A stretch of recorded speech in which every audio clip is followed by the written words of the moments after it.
বর্তমানে অফিসে 8 থেকে 9 ঘন্টা কাজ করতে হয় আপনাকে। ভাবুন তো এই কাজের সময় বেড়ে যদি 14 ঘন্টা হয়। না, এটা একেবারেই বানানো গল্প নয়। কর্মীদের কাজের সময় বাড়িয়ে 9 থেকে 14 ঘন্টা করতে হবে। কর্ণাটকে আইটি কোম্পানির এই নয়া বায়নায় তৈরি হয়েছে বিতর্ক। জানা গিয়েছে কর্ণাটকে আইটি কর্মীদের কাজের সময় বাড়িয়ে 14 ঘন্টা করার দাবি তুলেছে আইটি সেক্টরগুলি। মৌখিক নয়, রাজ্য সরকারের কাছে এই মর্মে প্রস্তাব জমাও দেওয়া হয়েছে ইতিমধ্যে। সূত্রের খবর, আইটি কোম্পানিগুলির এই অবাস্তব বায়নায় রীতিমতো ক্ষুব্ধ কর্ণাটকের আইটি সেক্টরের কর্মীরা। ক্ষুব্ধ তো হওয়ারই কথা। 14 ঘন্টা কাজ করার পর অফিস যাতায়াত কমপক্ষে 3 ঘন্টা সময় ব্যয় হলে ঘুম খাওয়া দাওয়ার জন্য আপনার হাতে থাকবে মাত্র 7 ঘন্টা সময়।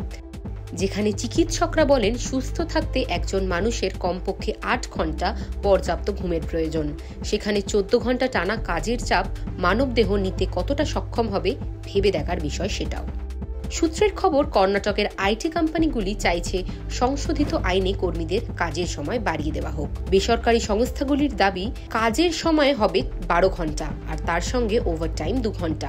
প্রস্তাবের তীব্র বিরোধিতা করেছে কর্ণাটক আইটি কর্মচারী ইউনিয়ন।